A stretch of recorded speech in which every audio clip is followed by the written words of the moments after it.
रूस यूक्रेन युद्ध से यूरोप में उथल पुथल है। पूरा मिडिल ईस्ट इस समय अलग सुलग रहा है। दक्षिण एशिया में पहलगाम हमले के बाद हालात तनावपूर्ण हो ही चुके हैं। ऐसे में रूस की तरफ से जो एक बयान आया है उसने पूरी दुनिया को सकते में डाल दिया है। सवाल ये उठ रहा है कि क्या दुनिया थर्ड वर्ल्ड वॉर के मुहाने पर वाकई खड़ी है? क्या इस समय तीसरे विश्व युद्ध की दस्तक सुनाई दे रही है?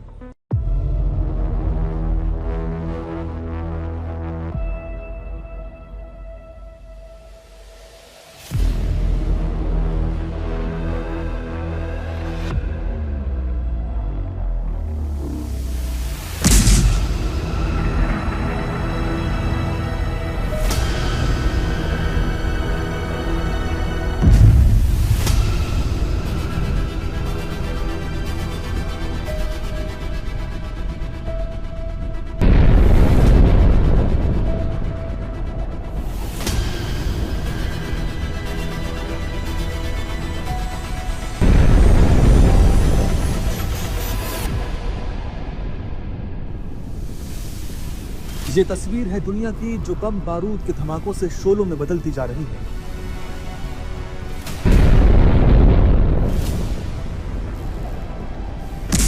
महाशक्ति समझे जाने वाले देश खेमों में बंट रहे हैं। क्या तृतीय विश्व युद्ध का सायरन खनखनाकर बज रहा है?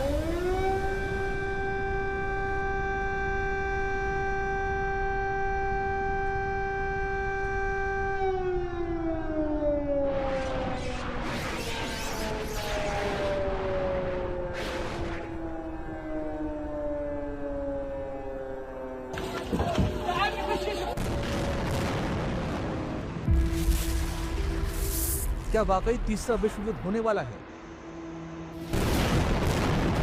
क्या वाकई तीसरे विश्व युद्ध का मैदान तैयार हो गया?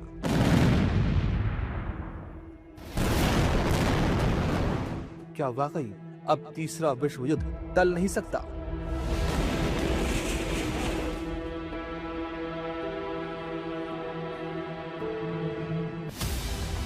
रूस के उपराष्ट्रपति दिमित्री ने डोनाल्ड ट्रंप को सीधी सीधी चेतावनी दी है कि अगर उन्होंने पुतिन के खिलाफ बयानबाजी जारी रखी तो फिर होकर रहेगा विश्व युद्ध।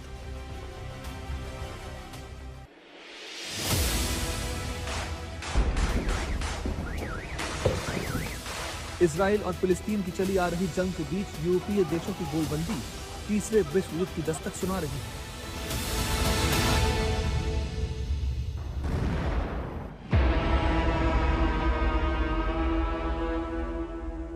वर्ल्ड वॉर की स्थिति पैदा करती जा रही है। Middle east, Syria, Lebanon, Iraq अलग खदक रहे हैं। इसमें अलग अलग देशों की भूमिका कभी भी इसे विश्व युद्ध के तीसरे संस्करण की ओर धकेल सकती है। सबसे ताजा मामला है पहलगाम अटैक के बाद भारत पाकिस्तान के बीच बढ़े हालिया तनाव का। पाकिस्तान ने जिस तरह चीन, तुर्की और अजरबैजान के साथ एक गुट बनाने की कोशिश की है, भारत के साथ भी कई देशों का समर्थन जोड़ता जा रहा है। ये आने वाले वक्त में दुनिया को दो हिस्सों में बांट सकता है और अगर ऐसा हुआ तो दुनिया तीसरा विश्व युद्ध भी देख लेगी। ये एक अनस्टेबल दौर है। रिलेशनशिप जो है वो मतलब कि जिसकी लाठी उसकी भैंस की तरह डिवाइडेड है, ना कि किसी फंडामेंटल्स पे, इंटरनेशनल प्रिंसिपल्स पे या इंटरनेशनल लॉ ऑफ लैंड पे या किसी चीज़ की कोई महत्व नहीं है। लेकिन एक बात स्पष्ट है कि इसका मतलब ये नहीं है कि दुनिया विश्व युद्ध की तरफ जा रही है। ये भी एक बहुत से हथियार बेचने वाली कंपनियां, बहुत से मुल्क जो डराना चाहते हैं, जो अपनी बात मनाना चाहते हैं, वो बार बार विश्व युद्ध की बात करके मैं समझता हूँ वो दुनिया के अंदर एक डर फैला रहे हैं। म्यांमार, दक्षिण अफ्रीका के कुछ हिस्से, मेक्सिको जैसे देश भी घरेलू कारणों से अंदर अंदर सुलग रहे हैं। यानी दुनिया का कोई भी हिस्सा ऐसा नहीं है जहां तनाव लगातार बढ़ता न जा रहा हो। ऐसे में रूस यूक्रेन युद्ध के बीच बढ़ता अमेरिका का हस्तक्षेप क्या थर्ड वर्ल्ड वॉर की तरफ बढ़ रहा है?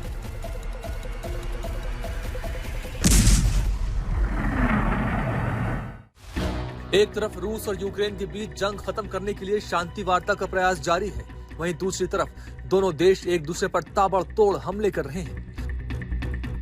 न्यूज एजेंसी रॉयटर्स के मुताबिक यूक्रेन के रक्षा सूत्रों ने रूस के 40 एयरक्राफ्ट मार गिराने का दावा किया है।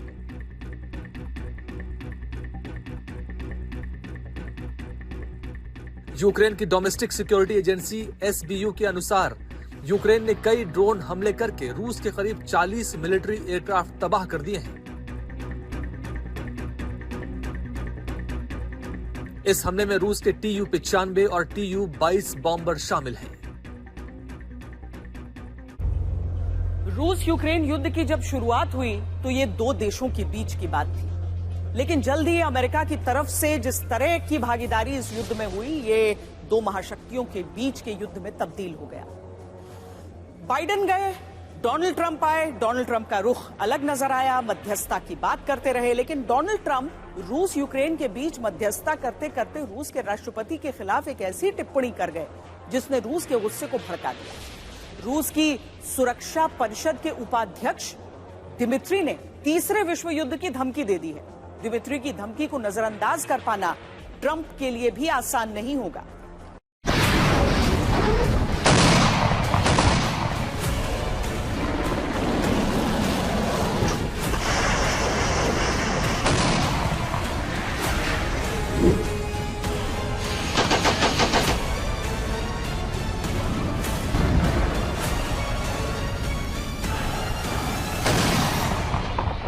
Not my war. I just want to solve the problem for people. Russia was, the Russia hoax turned out to be a total hoax. All of a sudden, rockets got shot into a couple of cities and people died.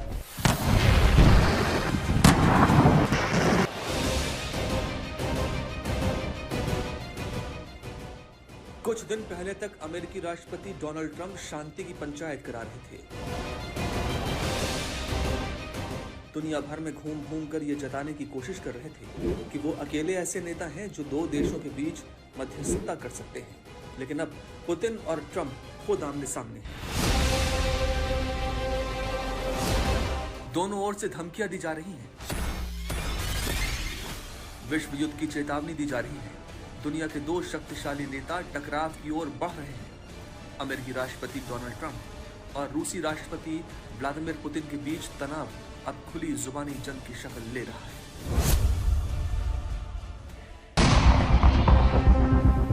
विवाद तब शुरू हुआ जब 24 और 25 मई की रात रूस ने यूक्रेन पर बड़ा हमला किया। यूक्रेन के 30 से भी ज्यादा शहरों को निशाना बनाया गया। रूस ने इसे पुतिन के हेलीकॉप्टर को निशाना बनाए जाने की जवाबी कार्रवाई कहा। इस हमले में कई आम लोगों की मौत हो गई। फिर आया इस मामले पर डोनाल्ड ट्रंप का जवाब।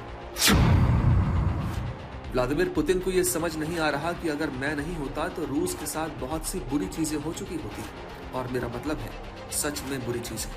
वो आग से खेल रहे हैं। ट्रंप के इस पोस्ट को राष्ट्रपति पुतिन ने धमकी के तौर पर लिया और अपने डिप्टी से सीधे ये धमकी दिलवाई। मेदवेदेव ने सोशल मीडिया प्लेटफॉर्म X पर लिखा, मेरा जवाब ट्रंप के बयान पुतिन आग से खेल रहे हैं और सच में बुरी चीजें रूस के साथ हो चुकी होती के सिलसिले में है। मैं सिर्फ एक बुरी चीज के बारे में जानता हूं, वर्ल्ड वॉर 3। मुझे उम्मीद है ट्रंप इसे समझ जाएंगे। रूस के इस जवाब ने ट्रंप को नाराज कर दिया। जानकार बताते हैं कि ट्रंप पुतिन से इतने नाराज हैं कि रूस पर नए और कठोर प्रतिबंध लगाने पर विचार कर रहे हैं। यही नहीं, वो यूक्रेन को दिए गए पश्चिमी हथियारों के उपयोग पर लगी सभी सीमाएं हटाने का फैसला भी ले सकते हैं। यह खबर जैसे ही सामने आई, दिमित्री मेदवेदेव ने एक और वीडियो पोस्ट करते हुए कहा कि अगर यूक्रेन मिसाइल अटैक करता है तो उसका नक्शा और भी छोटा हो जाएगा।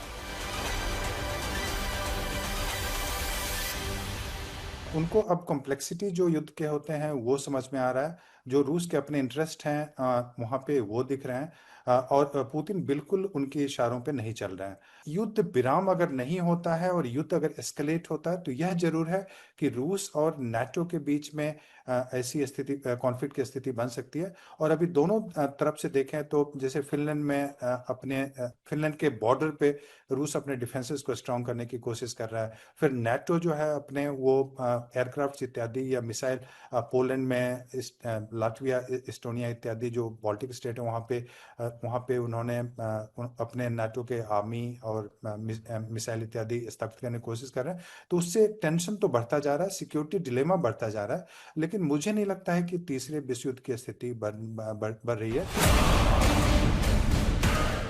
डोनाल्ड ट्रंप को यकीन था कि वो अपने कड़े तेवर और डील मेकिंग स्टाइल से पुतिन को रोक सकते हैं, लेकिन पुतिन ने उन्हें न सिर्फ नजरअंदाज किया बल्कि और आक्रामक रुख अपनाते हुए ये संकेत दिया कि वो किसी के दबाव में झुकने वाले नहीं।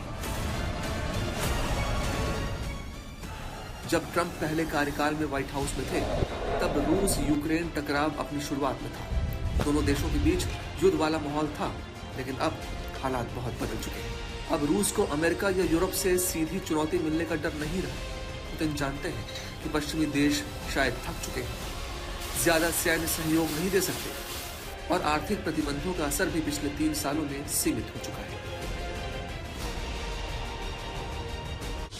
डोनाल्ड ट्रंप रूस और यूक्रेन के बीच युद्ध रुकवाना चाहते हैं और वो सीधे युद्ध रोकने की अपील कर रहे हैं, लेकिन वो इस तरह समस्या को नजरअंदाज करके सिर्फ समाधान पर जाना चाह रहे हैं। दूसरे उनके तराजू में यूक्रेन और रूस बराबर हैं। दूसरी तरफ पुतिन खुद एक महाशक्ति के राष्ट्राध्यक्ष हैं। ऐसे में ट्रंप की कोशिशों से मामला और उलझता जा रहा है और ट्रंप और पुतिन ही ऐसा लग रहा है कि आमने सामने आते जा रहे हैं।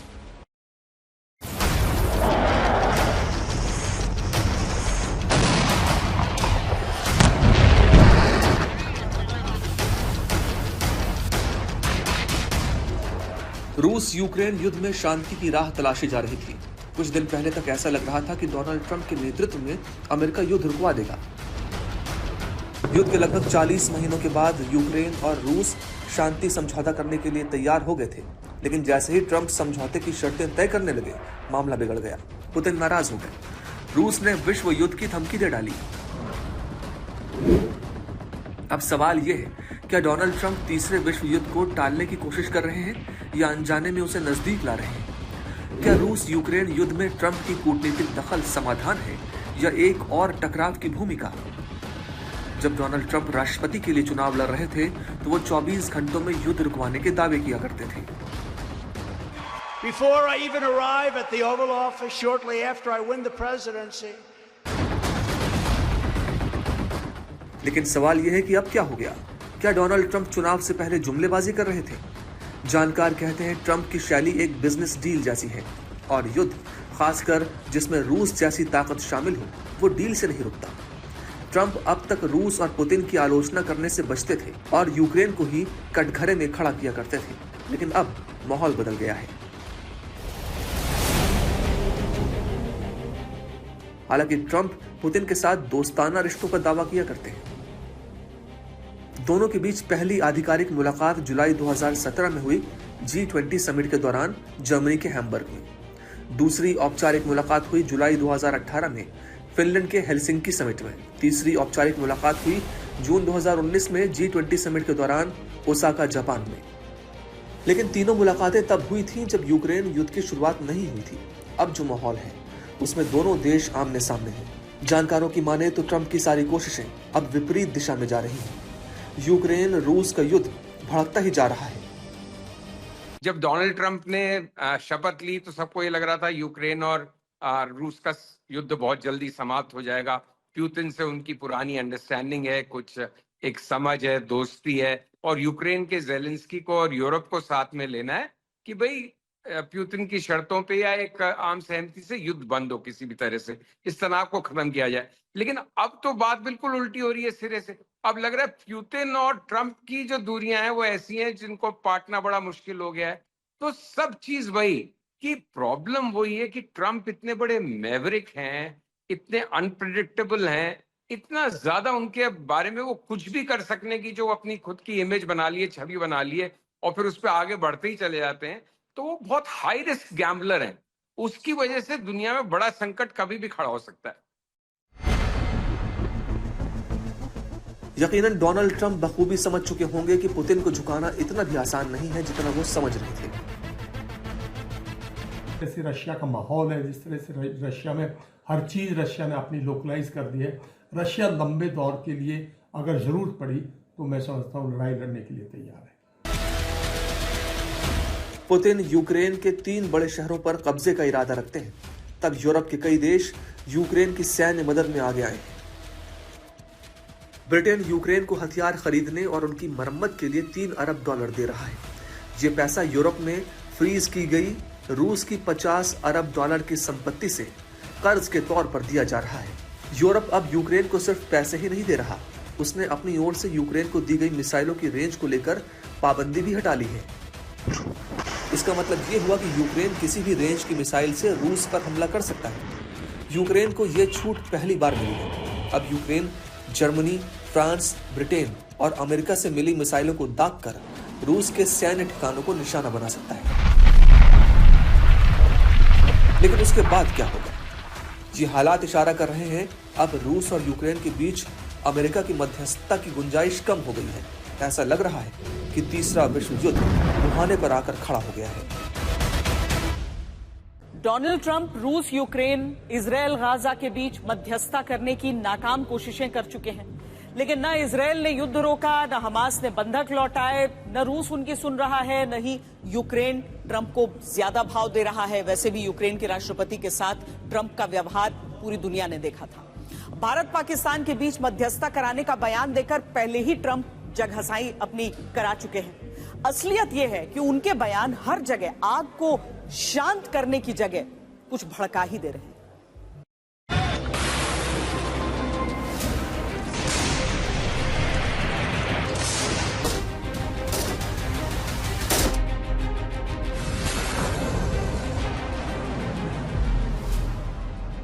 We stopped India and Pakistan from fighting. I believe that could have turned out into a nuclear disaster. I don't want to say I did, but I sure as hell helped settle the problem between Pakistan and India last week, which is getting more and more hostile.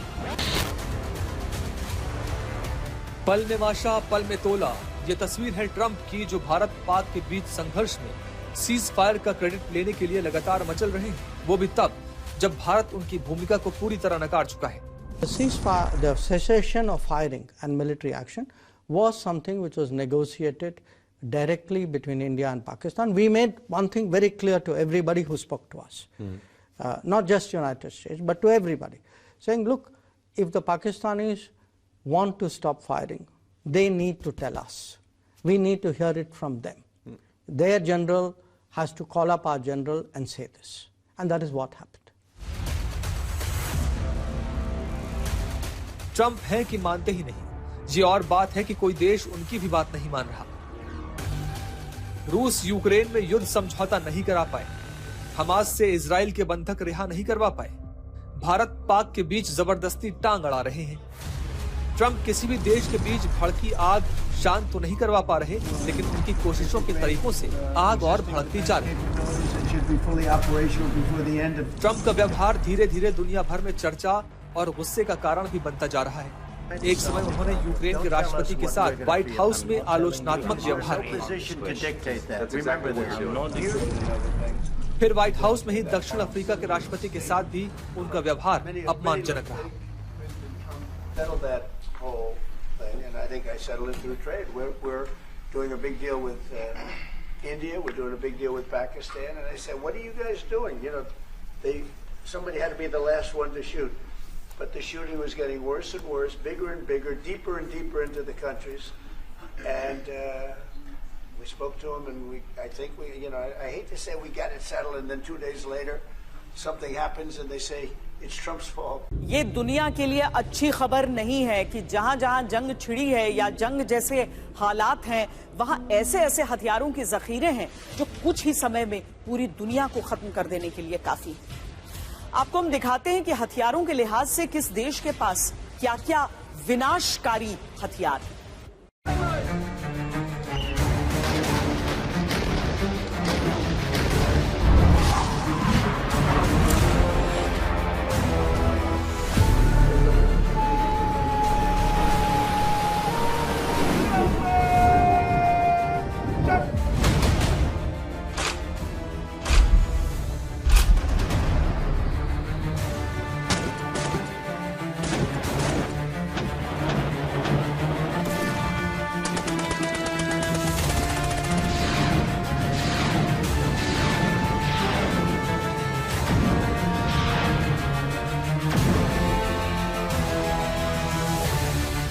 शुरुआत करते हैं भारत से।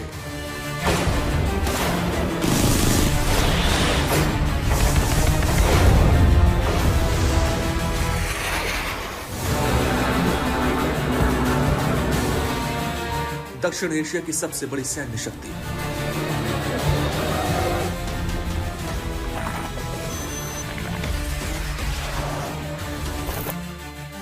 भारत के पास 180 से ज्यादा परमाणु हथियार हैं। अग्नि सीरीज की मिसाइलें 5000 किलोमीटर तक मार करने में सक्षम हैं। ब्रह्मोस जैसी सुपरसोनिक क्रूज मिसाइलें और एयरक्राफ्ट कैरियर INS विक्रांत जैसी नौसैनिक शक्ति इसे दुनिया के चुनिंदा शक्तिशाली देशों में शुमार करती है।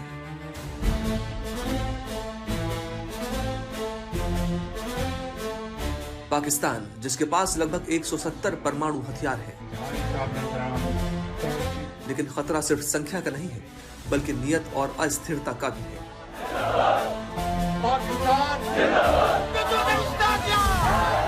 आतंकी संगठनों की घुसपैठ और आंतरिक अस्थिरता के चलते ये जखीरा पूरी दुनिया के लिए चिंता का विषय बना हुआ है। और पहलगाम हमले के बाद तो पाकिस्तानी फौज, सरकार और आतंकियों की साठगांठ दुनिया के सामने है।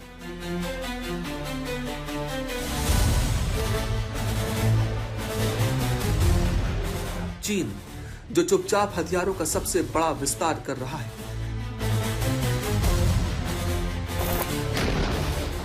चीन के पास 600 से ज्यादा परमाणु हथियार हैं। एक अनुमान के मुताबिक 2030 तक ये संख्या 1000 को पार कर सकती है। DF-41 जैसी ICBM मिसाइलें अमेरिका तक मारने में सक्षम है। साइबर और स्पेस वॉरफेयर में भी चीन अब सुपर पावर बनता जा रहा है।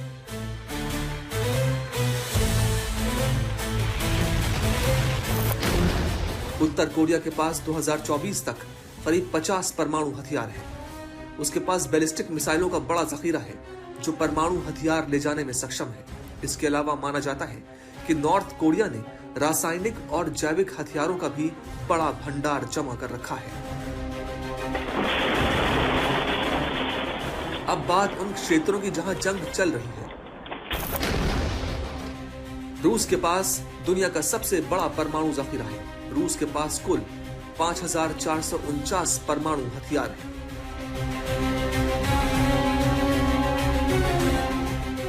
और पुतिन द्वारा रूस के परमाणु सिद्धांत में किए गए बदलाव यूक्रेन युद्ध के दबाव के लिए परमाणु हथियारों पर बढ़ती निर्भरता को दिखाते हैं। रूस जंग के दौरान कई बार न्यूक्लियर हथियारों का इस्तेमाल करने की चेतावनी दे चुका है। वहीं यूक्रेन के पास भले ही न्यूक्लियर वेपन न हो, लेकिन ड्रोन वॉरफेयर और पश्चिमी हथियारों के सहारे उसने रूस को कड़ी टक्कर दी है। कुल परमाणु बम की संख्या है 5277। एडवांस स्टेल्थ फाइटर F-35 और स्टेल्थ बॉम्बर, जो बिना रडार में दिखे दुश्मन पर हमला कर सकता है। ट्राइडेंट 2 मिसाइल 12,000 किलोमीटर तक मार करती है। MQ-9 रीपर ड्रोन और एयरक्राफ्ट कैरियर जैसे हथियार अमेरिका को दुनिया की सबसे। इजराइल, एक छोटा लेकिन घातक देश, इसके पास अनुमानित 80 से 90 परमाणु हथियार हैं और आयरन डोम, डेविड स्लिंग और एरो जैसी मिसाइल डिफेंस सिस्टम दुनिया की सबसे उन्नत तकनीक मानी जाती है। इजराइल में जब हमास या दूसरे देशों से रॉकेट दागे जाते हैं, तो जवाब में इजराइल की तबाही बरसाने वाली क्षमता सामने आती है।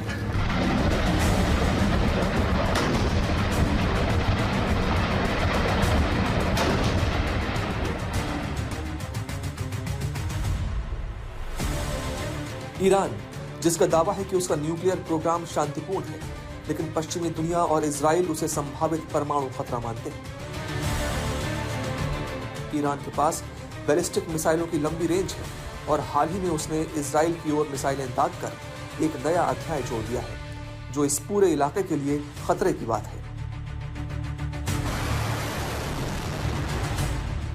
दुनिया के हर कोने में मौत के जखीरे जमा हो रहे हैं। हर देश सुरक्षा के नाम पर विनाश के रास्ते पर चल रहा है। सवाल यही है कि हम हथियारों के भरोसे शांति ला पाएंगे, कि ये जखीरे हमें उस विनाश की ओर ले जा रहे हैं जिससे फिर कभी वापसी नहीं होगी।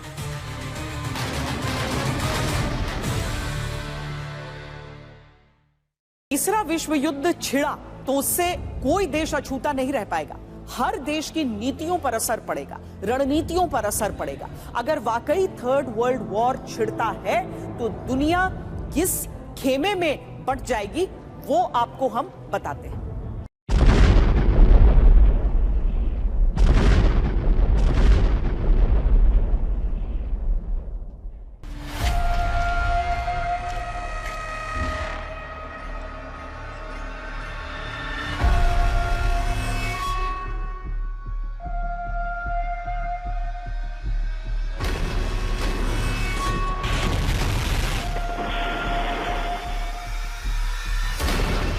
अगर तीसरा विश्व युद्ध छिड़ा तो क्या होगा? कौन सा देश किसके साथ खड़ा होगा? कौन दोस्त बनेगा, कौन दुश्मन? अमेरिकी गुट में कौन होगा? रूसी गुट में कौन होगा? भारत पर इसका क्या असर होगा? भारत किसके साथ खड़ा होगा? जानकार कहते हैं अगर तीसरा विश्व युद्ध हुआ तो दुनिया दो नहीं कई खेमों में बढ़ सकती है। विनाश सिर्फ परमाणु बम से नहीं होगा, अर्थव्यवस्थाएं, राजनीति और भविष्य सब कुछ तबाह हो जाएगा। दुनिया के कई देशों के बीच तनाव लगातार बढ़ता जा रहा है। एक तरफ रूस पिछले 3 साल से यूक्रेन के साथ जंग में उलझा हुआ है, तो दूसरी तरफ फिलिस्तीन में भीषण नरसंहार के बाद तुर्की और इजराइल के बीच टकराव बढ़ रहा है। वहीं एशिया में भारत और पाकिस्तान के बीच संबंध सबसे खराब दौर से गुजर रहे हैं। एटम बम की गीदड़ बत्तियों से भारत डरने वाला नहीं है। शक्तिशाली देशों के बीच बढ़ता टकराव तीसरे विश्व युद्ध की आशंका को जन्म दे रहा है और दुनिया के कई देश दो गुटों में बंटते नजर आ रहे हैं। इसकी एक बानगी रूस यूक्रेन जंग में नजर आती है। रूस के खिलाफ सभी पश्चिमी देश लामबंद आज भी नजर आते हैं, तो चीन, उत्तर कोरिया समेत कई देश रूस के समर्थन में। अगर ये स्थिति रही तो वो दिन दूर नहीं होगा जब दुनिया के सामने एक बड़ा सैन्य संकट खड़ा हो जाएगा। दुनिया में अब तक 2 विश्व युद्ध हो चुके हैं। पहला विश्व युद्ध 1914 से 1918 तक चला था। ये विश्व युद्ध मित्र राष्ट्रों और केंद्रीय शक्तियों के बीच लड़ा गया था, जिसमें करीब 2 करोड़ लोगों की मौत हुई थी। मित्र राष्ट्रों में फ्रांस, ब्रिटेन, रूस, इटली, अमेरिका, जापान जैसे देश शामिल थे। केंद्रीय शक्तियों में जर्मनी, ऑस्ट्रिया, ऑटोमन साम्राज्य, बुल्गारिया शामिल था। इसके बाद इतिहास का सबसे विनाशकारी द्वितीय विश्व युद्ध 1939 से 1945 तक हुआ। यह युद्ध धुरी राष्ट्रों और मित्र राष्ट्रों के बीच हुआ था, जिसमें Germany, Italy, Japan, France, great Britain, संयुक्त राज्य अमेरिका, सोवियत संघ और कुछ हद तक चीन भी शामिल था। इस विश्व युद्ध में दुनिया भर में करीब 70 से 85 मिलियन मौतों का अनुमान लगाया गया था। यूनाइटेड स्टेट्स ऑफ अमेरिका के राष्ट्रपति डोनाल्ड ट्रंप ने एक वेस्ट पॉइंट्स में दिए गए अपने एक संबोधन के दौरान इस बात को कहा है और इस बात को दोहराया है कि राष्ट्रपति बराक ओबामा के कार्यकाल के दौरान रशिया ने यूनाइटेड स्टेट्स ऑफ अमेरिका की जो हाइपरसोनिक मिसाइल की जो तकनीक है वो चुराई। क्या सबूत हैं कि ऐसे मिसाइल टेक्नोलॉजी की, हाइपरसोनिक मिसाइल टेक्नोलॉजी की चोरी की गई, इसके बारे में अभी ट्रंप प्रशासन को खुलासा करना है। लेकिन इसमें कोई दो राय नहीं है कि राष्ट्रपति ट्रंप अपने इसी तरीके के प्रखर बयानों की वजह से और अपनी आलोचनाओं की वजह से पूरे अमेरिका के अंदर भी और विश्व राजनीति में भी एक चर्चा के केंद्र में रहते हैं। और उन्होंने जाहिर है कि फिर से एक बार जिस तरीके से रशिया के ऊपर आरोप लगाए हैं कि उसने हाइपरसोनिक मिसाइल टेक्नोलॉजी अमेरिका से चुराई है, वो भी इसी तरीके का एक बयान है जो कि अवश्य अंतर्राष्ट्रीय समुदाय में एक कौतूहल पैदा करता है। अगर मौजूदा हालात को देखें तो दुनिया तेजी से तीसरे विश्व युद्ध की तरफ बढ़ रही है। दुनिया की शक्ति समय में अमेरिका दुनिया का सबसे ताकतवर देश है और वो रूस और चीन को अपना प्रतिद्वंदी मानता है। वहीं अमेरिका के साथ यूरोपीय देश भी इस जंग में शामिल हो सकते हैं। इसके अलावा नेटो कंट्रीज भी अमेरिका का साथ दे सकते हैं।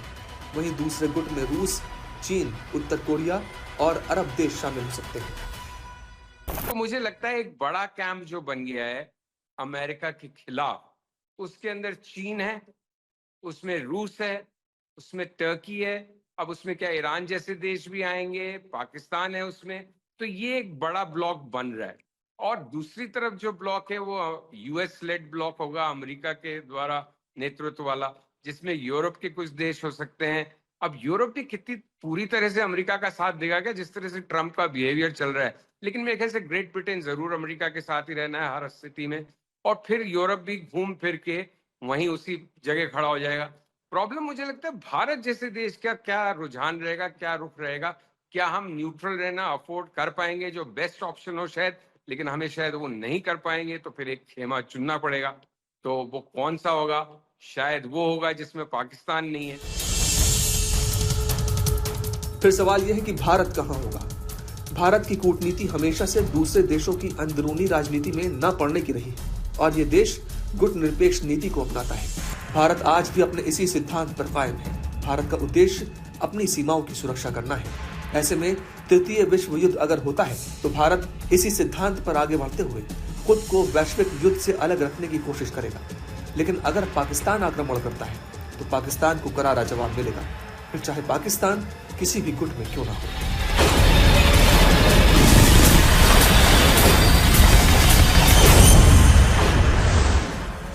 यूक्रेन के साथ लड़ते लड़ते रूस का सब्र जवाब देने लगा। दूसरी तरफ जिस तरह यूरोपीय देशों का दखल इस लड़ाई में बढ़ रहा है वो रूस को रास नहीं आ रहा, जिसके चलते वो और आक्रामक हो रहा है। दूसरी तरफ मिडिल ईस्ट में भी इस्लामिक देशों की गोलबंदी इजराइल के खिलाफ बढ़ती जा रही है। दक्षिण एशिया में तो चीन है। चीन बांग्लादेश और पाकिस्तान के साथ मिलकर अलग तनाव बढ़ा रहा है। साथ ही चीन की आक्रामक गतिविधियां ताइवान की तरफ भी बढ़ रही हैं। ऐसे में कहीं भी सुलगी एक चिंगारी पूरी दुनिया पर भारी पड़ सकती है। अमेरिका ने अपने सहयोगी देशों से रक्षा बजट बढ़ाने और सेनाओं को मजबूत करने का आग्रह किया है। यह भी कहा है कि चीन 2027 में ताइवान पर हमले की योजना बना रहा है। अमेरिका के इस बयान से चीन भड़क उठा है और अमेरिका को आग से न खेलने की नसीहत जारी की है। दरअसल चीन ताइवान को अपना भूभाग मानता है। ताइवान पर बलपूर्वक कब्जे का प्रस्ताव चीन की सत्तारूढ़ कम्युनिस्ट पार्टी पारित कर चुकी है। ताइवान में लोकतांत्रिक सरकार है और वहां चीन से बिल्कुल अलग राजनीतिक व्यवस्था है। ताइवान पर चीन की घेराबंदी किसी से छुपी नहीं है। लेकिन अब जिस तरह अमेरिका और चीन ताइवान के मुद्दे पर आक्रामक रुख अख्तियार करते जा रहे हैं, वो भविष्य में दो महाशक्तियों के बीच बड़ी जंग में बदल सकता है। चीन का आरोप है कि अमेरिका एशिया को बारूद के ढेर पर बिठा रहा है और सैन्य संघर्ष की नींव रख रहा है। लेकिन अगर देखा जाए तो चीन लगातार भारत की बढ़ती ताकत के सामने पाकिस्तान, बांग्लादेश के साथ मिलकर एक चुनौती खड़ी करता जा रहा है। अब इसमें उसने अफगानिस्तान को भी शामिल करने की कोशिश की है। दूसरी तरफ पाकिस्तान के साथ तुर्की और अजरबैजान की गुटबंदी पहले से ही हो चुकी है। इस्लामिक देशों में भी बहुत अलग अलग गुट बन चुके हैं। आप देखिए सऊदी अरेबिया एक गुट है, वो सुन्नी गुट भी है और थोड़ा लिबरल गुट भी है। फिर ईरान एक गुट है जो कि शिया गुट है, शियाज को रिप्रेजेंट करता है, थोड़ा हार्डकोर है, वहाँ खोमेनी का शासन है। तो वो सऊदी में आपके राजा का शासन है, सुल्तान का शासन है, लेकिन अपेक्षाकृत लिबरल और डेमोक्रेटिक उसका बिहेवियर चल रहा है इन दिनों। ईरान का विपरीत चल रहा है, वहां पे बिल्कुल तानाशाही चल रही है। फिर एक तरफ पाकिस्तान जैसे देश है, फिर इंडोनेशिया जैसे देश है जो कहने को इस्लामिक है लेकिन एक्चुअली बिल्कुल लिबरल है। फिर टर्की जैसे देश है जो जरूरत से ज्यादा इस्लामिक होते जा रहे हैं धीरे धीरे। तो ये सब भी अलग अलग खेमों में बटे हुए हैं। कुछ पश्चिम के साथ है, वेस्ट के साथ, अमेरिका के साथ। चीन हो या अमेरिका, भारत हो या पाकिस्तान, इजराइल हो या मिडिल ईस्ट के तमाम देश, रूस हो या यूक्रेन, सबके पास इतने विनाशकारी हथियार हैं कि अगर स्थितियां वाकई थर्ड वर्ल्ड वॉर की तरफ गईं तो जान माल की ऐसी तबाही होगी कि उसका नुकसान गिनते गिनते और फिर से दुनिया को उठ खड़े होने में सैकड़ों साल लग जाएंगे।